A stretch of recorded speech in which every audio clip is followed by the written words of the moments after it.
지난 주일에는 저 하늘의 별처럼 빛나는 그 단계로 진입하는 여러분이 계셨다라고 하는 것을 확신하면서 보낼 수 있었던 참으로 뜻깊고 보람된 주일이었습니다. 왜냐하면 하나님께서는 다니엘서를 통해서 잃어버린 양들을 주님께로 돌아오게 한 자는 저 하늘의 별처럼 빛나리라고 약속하셨기 때문입니다. 물론 저 하늘의 별처럼 빛난다고 하는 게 쉽지는 않습니다. 어제 이른 아침에 동네 할머니에게 전도를 했더니 반응이 아주 싸늘해요. 그래 싸늘한 반응 속에서 속으로 저분 예수님이 있고 그러면 지옥 가지 않고 남은 여생 편하게 지낼 수 있을 텐데 뭘 믿고 저렇게까지 거절하는지 그런 생각이 들었어요.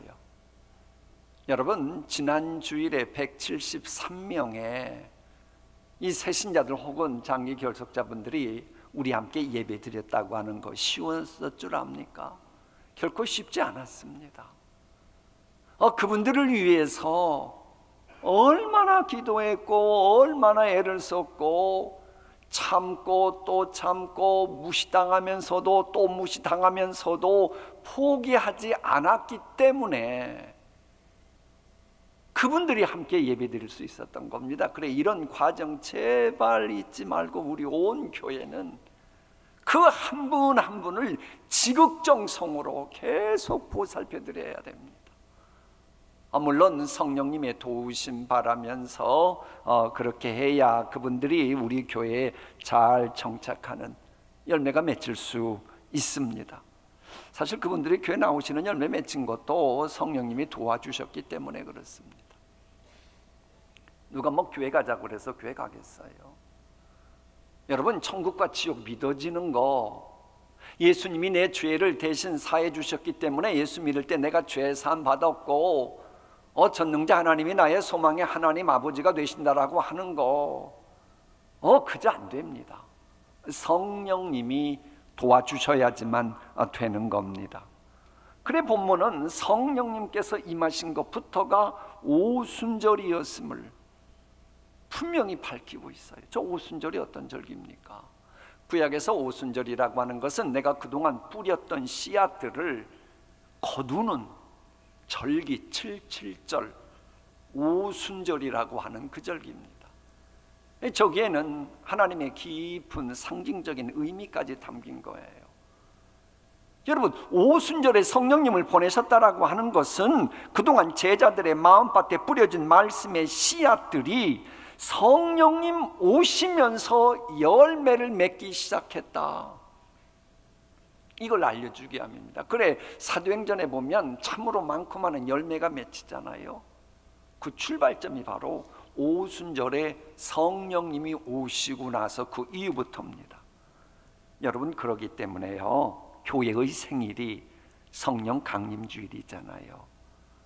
그래서 이 성령 강림주일 절기는요, 성탄 절기 마냥, 부활절 절기 마냥 지켜야 제대로 열매를 맺는 신앙생활할 수 있고 교회 생활할 수 있고 그런 교회가 되는 겁니다.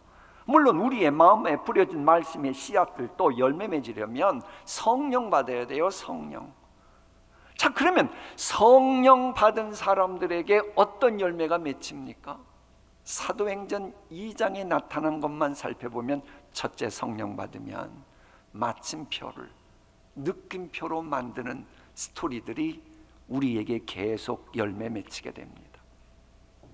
우리가 상고하는 사도행전 2장에는 초대교회 교인들에 관한 아름다운 이야기가 마지막에 소개됐습니다만은 그것은 실상 성령 받고 난 이후의 결과이지 실제로는 전혀 그렇지 않고, 성령 받기 이전에 초대교회 교인들은 한마디로 별 볼 일 없는 사람들이었습니다. 예수님으로부터 그렇게도 많은 가르침을 받았지만 예수님을 부인하잖아요. 양심은 있으니까 예수님 부인하고 얼마나 괴로웠겠어요. 눈물을 흘리며 회개하고 예수님 돌아가시는 거 보고 얼마나 양심이 힘들었겠어요. 그러다가 이제 예수님께서 죽음을 이기시고 부활하셨다고 하는 소식을 들었지만 여전히 그들의 귀는 당나귀 귀였을 뿐 말씀의 열매가 전혀 없었던 쭉정이 신앙인들이었습니다.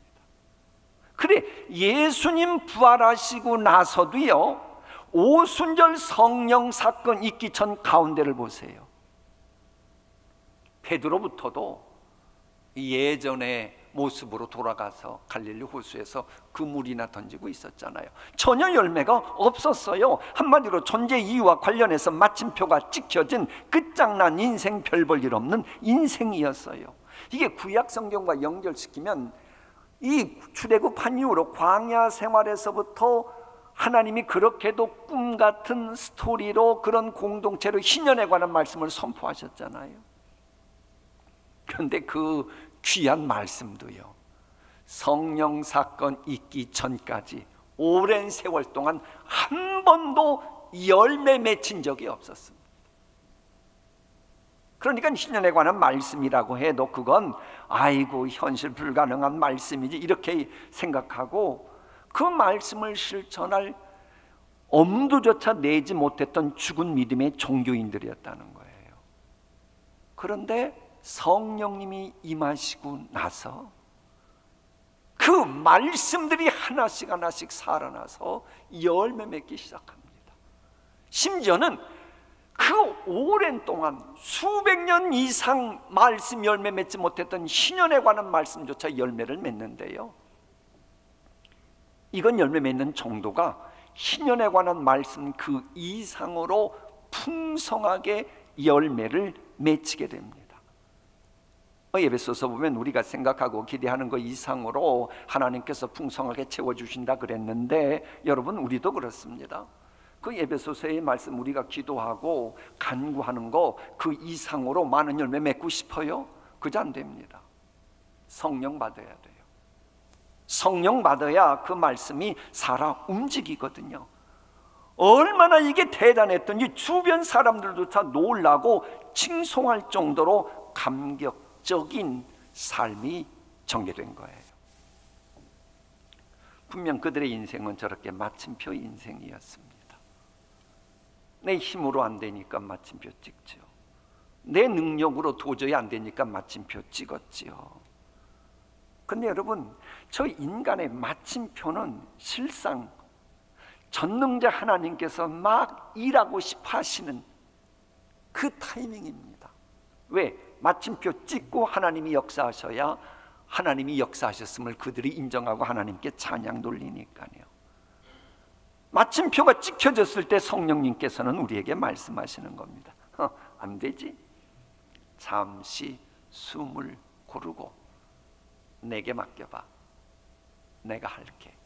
힘으로 안 되고 능으로 안 되나 나의 신으로 된다는 거 알고 있지?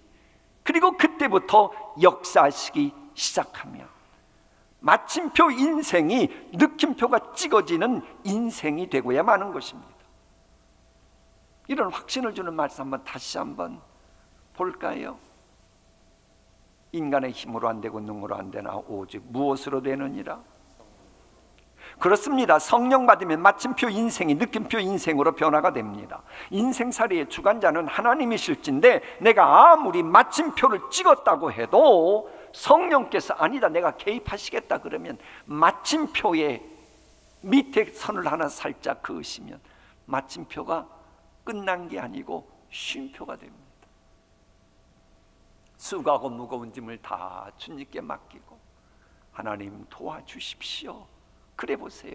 그럼 마침표가 아니고 이제 성령께서 역사하시면서 감격의 스토리를 써내려가도록 역사하시니 느낌표 찍어지는 인생이 되고야 마는 것입니다. 물론 이 정상적인 사람이라면 그 누구건 마침표 인생, 포기하는 인생 되고 싶어 하지는 않습니다. 정상적인 사람이라면. 그런데 아무리 이성적으로 생각해 봐도 아무리 경험으로 내 여리저리 따져봐도 가능성이 없으니 마침표 찍는 겁니다. 괜히 절망하고 싶어서 마침표 찍는 줄 아세요? 이성으로 가능성이 없으니 마침표 찍는 겁니다. 하지만 여러분, 성경을 보면 나의 이성과 나의 판단도 마침표를 찍었고, 나의 가족도 마침표를 찍었고, 과학도 마침표를 찍었던 사건이었는데, 하나님께서부터 개입하시면서 그 마침표가 느낌표로 바뀌었던 일들이 너무 많아요. 창세기부터 요한계시록까지 얼마나 많나. 한번 여러분 시간 남으면 찾아보세요. 마침표가 정말로 쉼표가 되고 느낌표로 했던 인물들이 얼마나 많은지 한번 성경 읽어보십시오. 엄청납니다.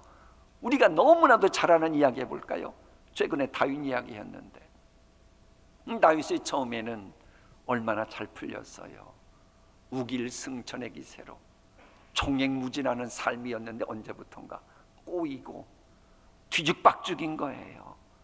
그러니 최후의 수단으로 할 수 없이 본토 친척을 떠나 외국으로 외유 나가잖아요.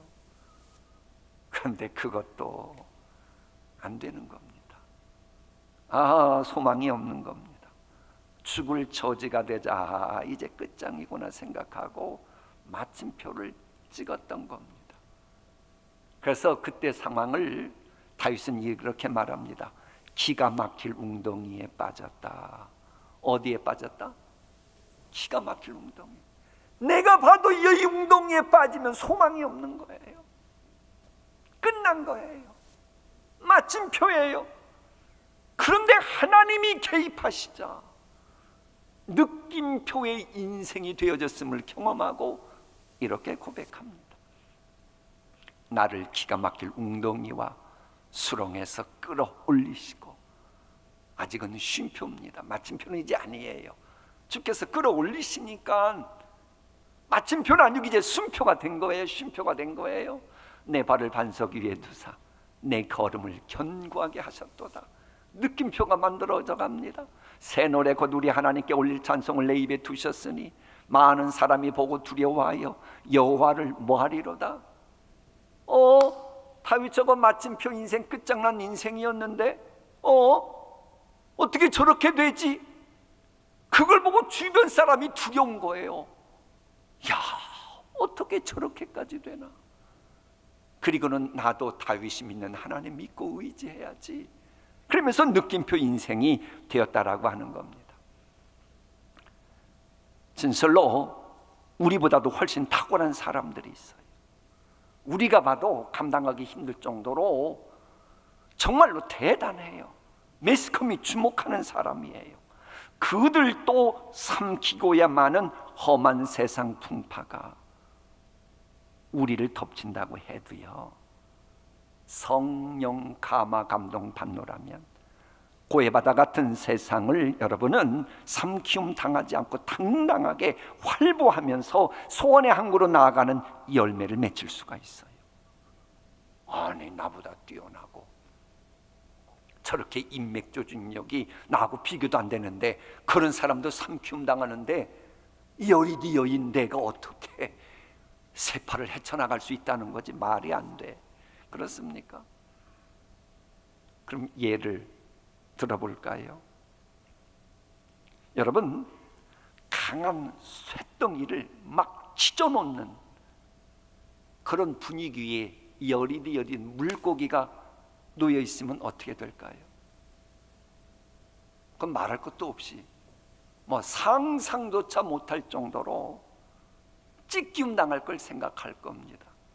그런데 전혀 그렇지 않은 경우가 하나님의 창조 섭리에 있습니다. 깊은 바닷속의 수압은 대단해서 잠수함도 찌그러뜨리고 아차하면 찢어버린답니다.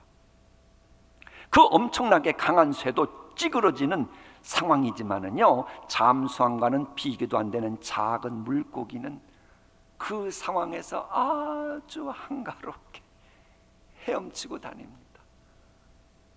이건 애들도 다 아는 사실이에요.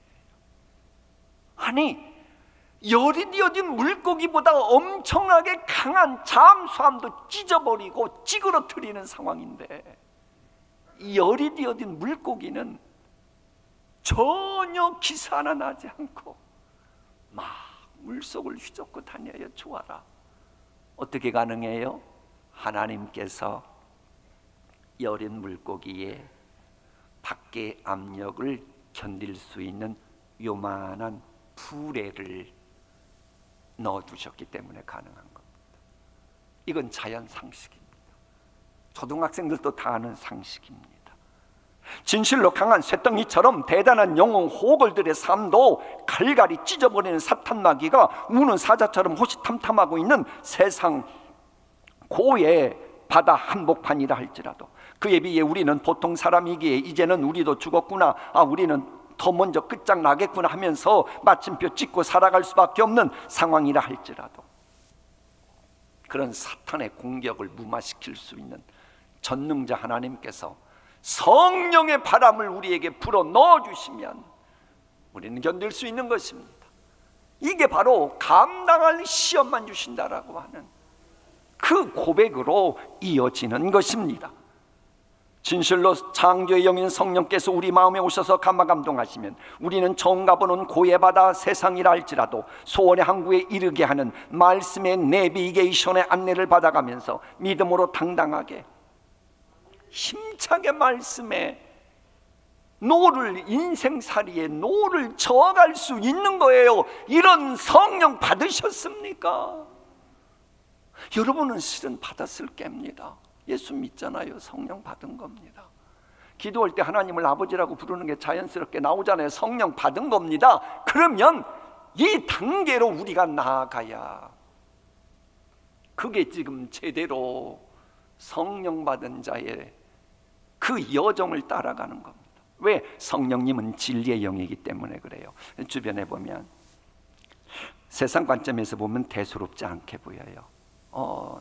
어찌 보면 크게 주목하지 않아도 될 만큼 뭐 그럭저럭 교회 다니는 분 같아요. 그런데 만나면 만날수록 속이 꽉 찬 알곡 같은 신앙인이 있어요.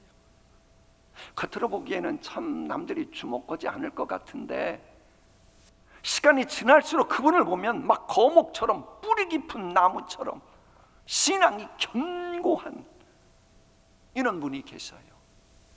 왜 그런가 하면 말하는 거 보면 신앙생활 많이 한 것 같은데 열매 맺는 거 보면 겉으로만 그럴 듯할 뿐 그동안 신앙은 포장됐구나. 포장된 걸 가지고 대단한 척 하고 있네. 그런 분이 있어요. 무엇이 이런 차이 만듭니까? 어떤 중심을 가지고 신앙생활 하느냐. 그런데 중심을 잡게 하는 게 뭐예요? 그게 바로 말씀입니다. 말씀. 이 말씀이 살아 움직일 때 사도행전을 보면 이적 기사까지도 얼마든지 가능합니다. 간혹 이제 우리 교회에서 예배드리는 분들 가운데 나는 치유받았습니다라고 말씀하시는 분도 있고 예배드리는 중에 그동안 풀리지 않았던 문제가 그때 풀렸어요 라고 말씀하시는 분이 있어요. 근데 여러분 아셔야 됩니다. 이적 기사건 문제 해결이건 모든 걸 가능케 하시는 하나님이 역사하시는 통로는 다른 게 아닙니다. 오직 말씀입니다. 말씀의 영이신 성령님이십니다. 그래서 성령님께서 말씀이 살아 움직이도록 하면 내가 생각지도 못했던 이적이건 기사건 문제 해결은 이게 얼마든지 가능한 거예요. 왜 우리가 연초부터 오병이어 성경 암송을 하고 매주 수요일마다 최소한 3장 이상의 성경 읽는 줄 아십니까? 눈으로 말씀 찍어두고요 뇌나 마음에 말씀 딱 담아두잖아요. 그럼 이것이요 평소에는 모르는데 정말로 내가 필요할 때가 되면 선한 목자 되신 주님은 내가 생각지도 않았던 타이밍에 그 말씀을 통해 역사하시는 거예요. 그러면 내가 마침표 인생인 줄 알았는데 주님을 부르면서 생각지도 못했던 주님의 놀라우신 역사하심이 있게 되고 그러면서 하나님의 살아계심을 일상체험에서 체험하는 거예요. 그러니 당연히 마침표가 쉼표 됐다가 느낌표 되지요. 아무리 마침표가 찍힌 것처럼 보이는 초라한 분이라고 해도요 이제 막 교회 다니기 시작한 분이라고 해도요 진리의 영인 성령 받으면 인생을 꽉 차게 만드는 역사가 일어나고 느낌표 인생이 되고야 마는 것입니다. 둘째로 성령 받으면 복된 미래를 현실로 잡아당기면서 살아가게 됩니다. 왜? 성령님은 인간의 미래까지 주장하시는 성부 하나님의 기쁜 것을 통달하신 분이기 때문에 성령 받으면 그렇게 살아가야 마땅한 거예요. 17절 우리 함께 읽어볼까요? 17절 말씀 시작. 하나님이 말씀하시기를 말세에 내가 내 영을 모든 육체에 부어주리니 너희의 자녀들은 예언할 것이요 너희의 젊은이들은 환상을 보고 너희의 노인들은 꿈을 꾸리라. 여기에서 자녀들이 예언한다라고 하는 것은 점친다는 말이 아니고 미래까지도 주장하시는 하나님 해서 미래까지도 관통해서 우리에게 필요한 약속의 주인공답게 창조 역사를 만들어 가시는 그 하나님의 말씀을 마음에 품으면 그 말씀이 내 입으로 튀어나오는 그걸 뜻합니다. 아무리 자녀의 머리가 비상해도요, 미래 주관자 하나님과 무관하면 항시 불안할 수밖에 없습니다. 아무리 대단한 가능성이 있어도 언제 어떻게 자포자기하고 나가 떨어질지 모릅니다. 아차하면 시련의 풍랑을 만날 때 요동치고 그러면서 곤두박질 치는 인재들이 주변에 얼마나 많습니까? 여러분이 더 잘 알잖아요. 그런데 성령님의 도우심으로 미래까지도 주장하시는 하나님을 아버지라고 부르면서 살아가는 자녀라면 흔히 하는 말로 내일 전쟁이 일어나고 내일 종말이 와도요, 불안과 두려움의 노예가 되지 않습니다. 아니 내일 종말인데도, 전쟁이 일어난다고 하는데도 끄떡없어요. 왜요? 미래 주장하시는 하나님이 나를 향한 생각은 재앙이 아니라 장래에 소망 주는 것을 알기 때문에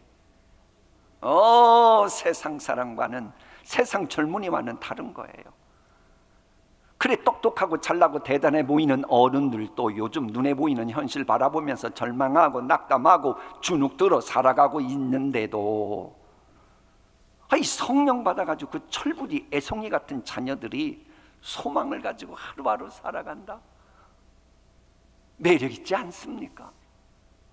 야, 저 어린 것이 나보다 더 많은 정보는 갖고 있는데도 성령 받으면 그렇게 살아가는 거예요.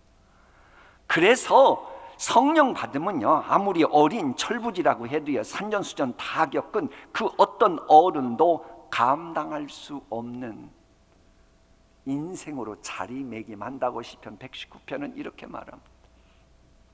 자녀라 할지라도 미래 주관자의 말씀을 마음에 품었기에 스승들보다 더 지혜롭고 노인들보다 더 슬기롭게 되었나이다.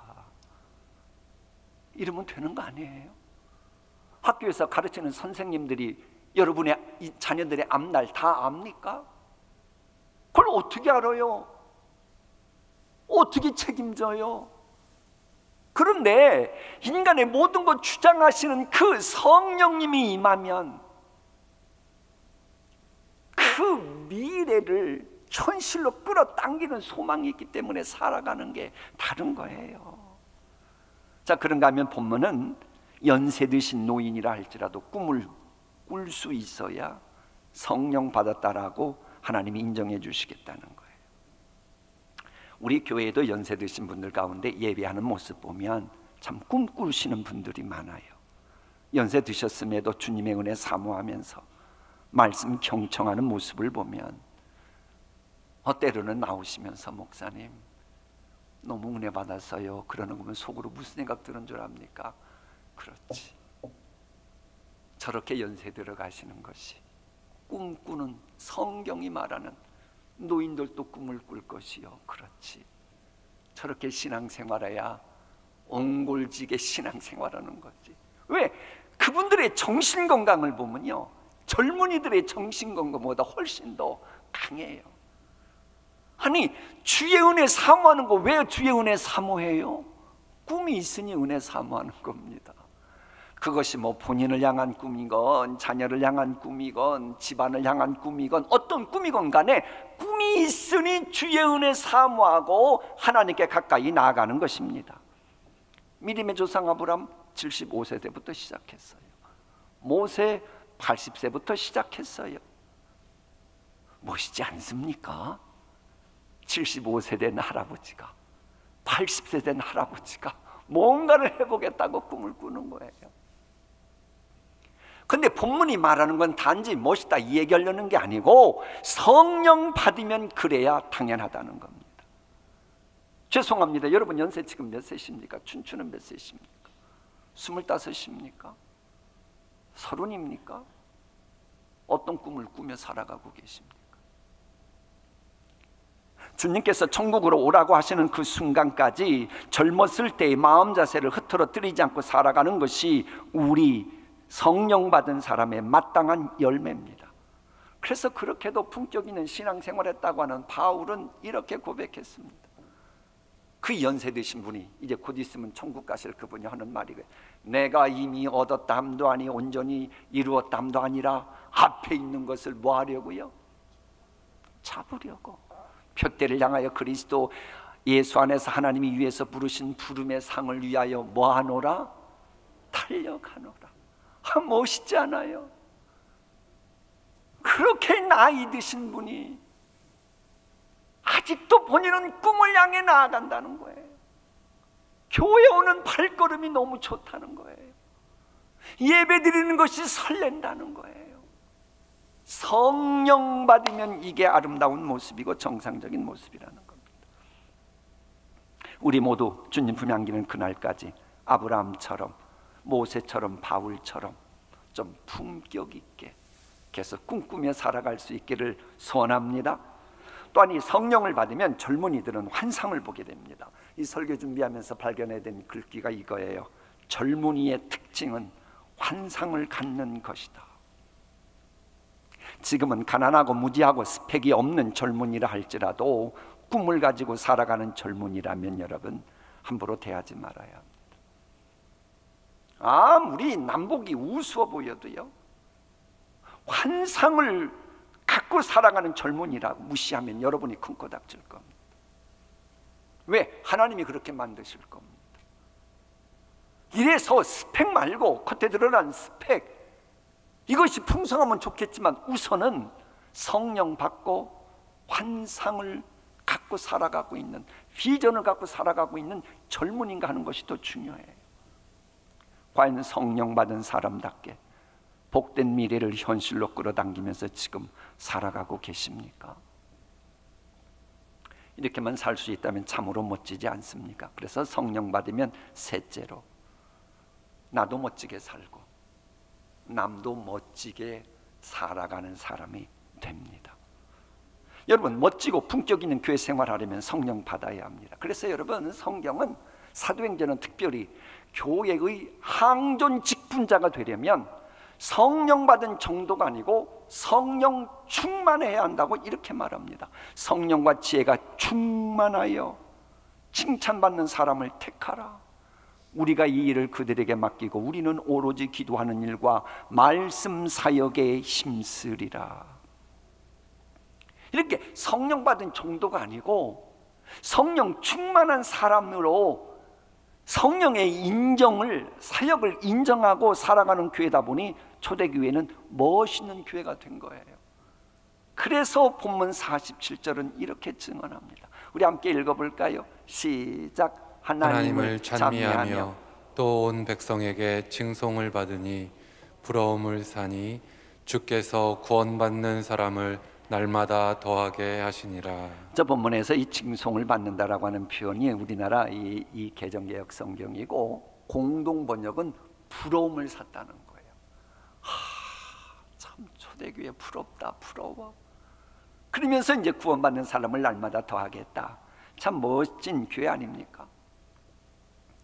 사실 성령 받으면 좀 멋지게 살아가야 그게 성경적으로 그게 맞습니다. 용혜원 형제님의 너를 만나면 더 멋지게 살고 싶어진다고 하는 시가 있어요. 너를 만나면 눈 인사를 나눌 때부터가 재미가 넘친다. 너를 만나면 어지럽게 맴돌다 지쳐있던 나의 마음에 생기가 돌아 더 멋지게 살고 싶어진다.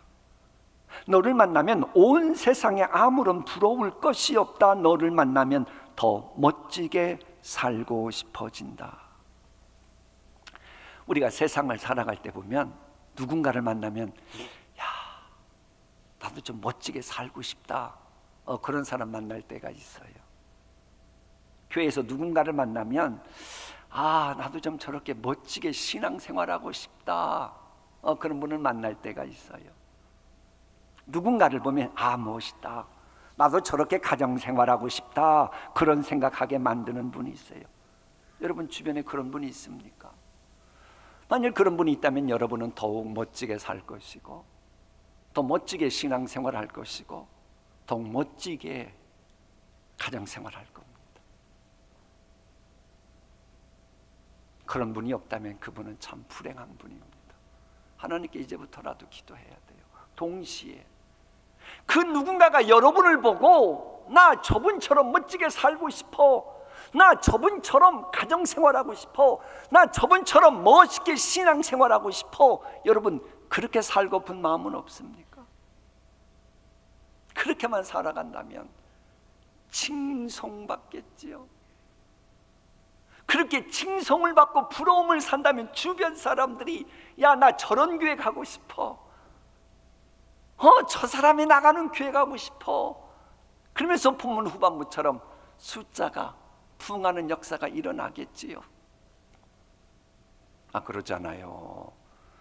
멋지게 살고 싶고, 왜 보니까는 마침표인 줄 알았는데 아이고 나중에 보니 느낌표 만들어내고, 복된 현실을 남들은 죽어 하고 절망좌절하고 있는데 아유, 저 사람은 나보다 더 열악한데도 복된 미래를 현실로 끌어당기면서 소망 가운데 살아가고 하나님의 도우심 속에 그렇게 살고 있고, 본인도 멋지면서 남들도 멋지게 살고 싶은 그런 인생 사는 거 본다면 당연히 그런 사람이 나가는 교회 가고 싶지 않겠어요? 마무리하겠습니다.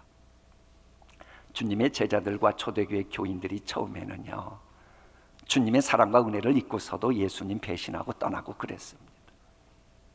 그런데 성령 받은 후로는 예수님을 생각하면서 더 멋지게 섬겼고 더 멋지게 사역을 했습니다.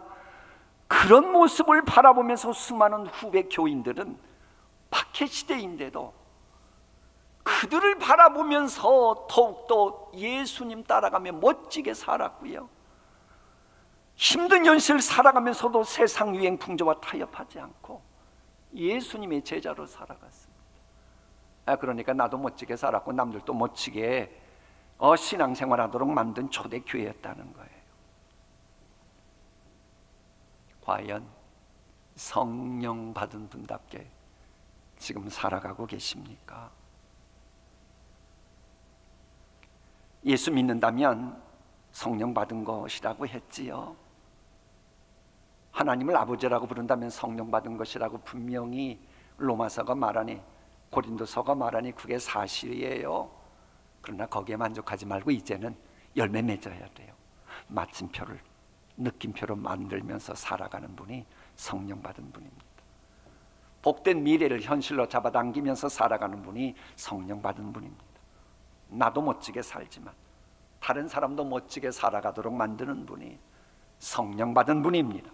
이런 초대교회 교인들이었기 때문에 2000년이 지난 지금인데도 우리는 그 초대 교인들을 부러워하면서 본받으려고 하는 거예요. 그럼 우리를 또 지금 믿음의 후배들은 물론 처음 교회에 등록한 분들 혹은 그동안 교회를 떠났던 분들이 우리를 보고 닮고 싶다, 본받고 싶다,